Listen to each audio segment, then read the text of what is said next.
Hi, everybody. This is Elenbaas from Nightlight Astrology, and these are your horoscopes for the month of June 2019. So this is the Sun and Rising sign horoscope for Capricorn, and I will tell you right out the gate that I'm trying to do all of these this month in 5 minutes or less. The basic reason for that is that I am coming in under the wire here. I had a professional astrology conference at the end of last month that took up a huge amount of my time, so I did less research than I usually do and less time to produce these than I usually do. But the good news is that the transits of this month are kind of neatly organized into two basic groups.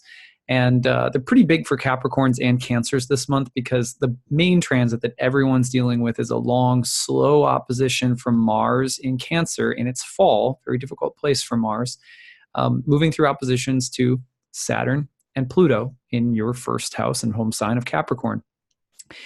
This is taking place especially between the 13th and the 21st of June. Mercury in Cancer will get in on this with Mars. Here's the thing.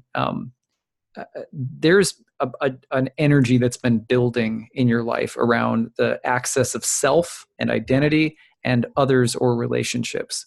And you're going through a period right now where it's very possible that the tension and stress is pretty high in relationships and that you're reaching some kind of boiling point.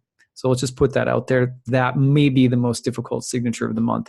It could be a time where there are endings that must happen, probably in relationships or maybe with a job or maybe even some kind of necessary conflict that you need to have with a friend or family member. But it's a time of cutting emotional cords that need to be cut.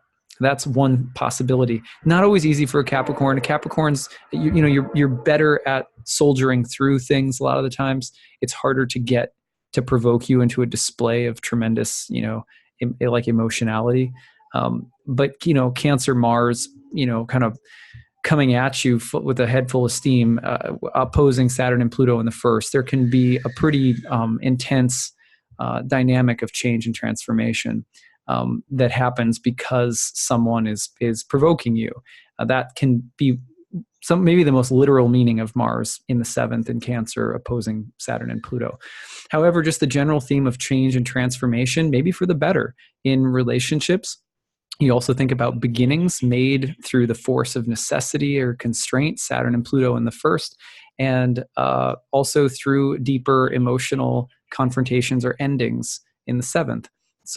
But that's the big one, 13th through the 21st, right around the summer solstice, it perfects. Then what you're looking at is the sun entering the sign of Cancer, moving into the 7th place of marriage and relationships again, should bring some lightness into the mix right after the summer solstice oppositions from Mars.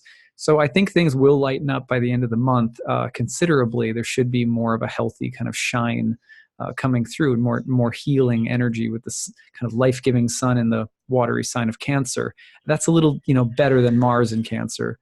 So that's a big one, right? And then the other major thing happening this month is a series of T-squares. And the T-squares are happening between Gemini, Sagittarius, and Pisces. Now, for you, this is your 6th, 12th, and 3rd house axis. The T-squares are being made from a series of planets in Gemini in the 6th, starting with the new moon on June 3rd, followed by the sun really getting more tightly wound up in the T-square between the 9th and the 10th, the full moon in Sagittarius in your 12th house around the 17th, and then Venus in Gemini activating this T-square on the 22nd and 23rd. So again, all month long. It's happening at the same time that the Mars-Pluto dynamic is playing out. So Mars, Saturn, Pluto. So it's very dynamic, it's very powerful. What does this mean in sort of cadent houses? Well, these houses are said to be sort of between worlds. They're sort of liminal spaces. They're very mental, emotional, psychological, and spiritual spaces.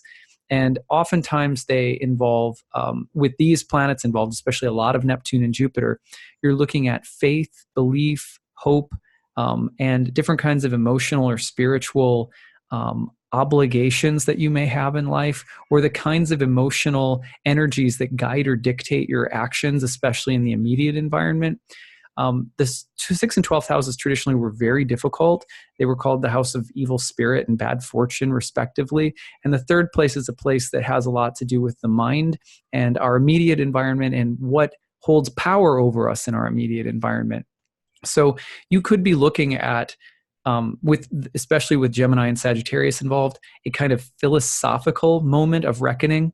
Like, are my, what do I believe, right? And what are my faith statements, my mission statements for life? And am I living according to my beliefs, or am I getting dragged into one difficult circumstance after another, specifically because I have not defined my values and beliefs thoroughly enough, or I'm not living by them, with enough sort of boldness and courage? Neptune as the focal point of the T-square in the third house may really be saying, like, are you in control of your life? Or do you even know which values and ideas and beliefs are kind of guiding you in life? So that could be one kind of deeper part of this transit. Some of those questions are pretty, profound to really think about. On the other hand, this also has the power to be about putting your beliefs into the service of those who are suffering. The 6th and the 12th house has a lot to do with service and the healing arts, the healing professions. And so the possibility that there's also this need or desire to kind of do something to help or do something to heal. And this could also involve learning, philosophy, teachers, being at some kind of pivotal crossroads in terms of just needing to learn something new or further your education. So those are some different ideas there. All right, I'm not sure how we did about 5 minutes, but that was hopefully close. Thank you guys for listening. I hope that this has been helpful for you. Remember, eclipses next month in that 1st and 7th house. We'll be visiting that more in depth next month. All right, let me know how things go, Capricorns. Take care. Bye.